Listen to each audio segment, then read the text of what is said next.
coast. The first castle, Elmina, you can call it St. George. It was built by Portuguese around 1482. The second largest is in Accra, Osu, built by Danish, 1661. And this is the third one by British, 1664.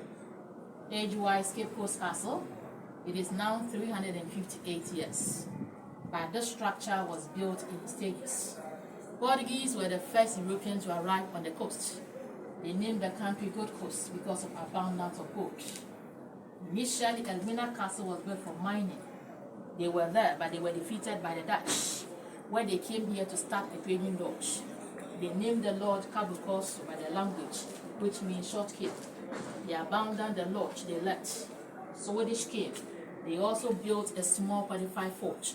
They named the fort Fort Carlsberg after their king around 1653, where that same fort changed hands severally. The Danes occupied the fort, the Dutch before British.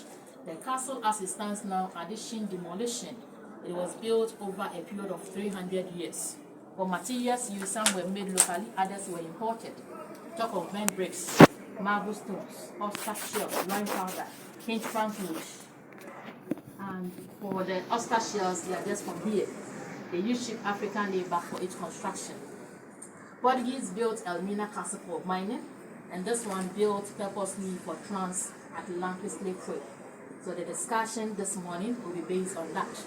They started way back when they discovered the New World.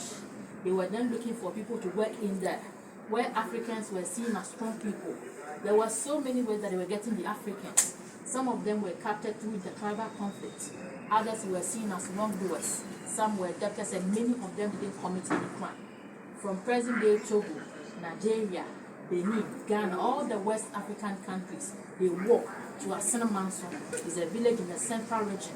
That is where they had a last shower for them to look nice and attractive. From there, they walked to the castle with the middlemen. Now, when they arrive, the first point of call is the second floor. We call that place Palaver Hall, which means to talk, to bargain. So that is where the enslaved Africans were examined, and from there they were separated. But for easy identification, branded irons were placed in the fire. The hot metal, they stamped them with their initials. Thereafter, the fathers, the brothers will move that way, mothers, sisters will move that way.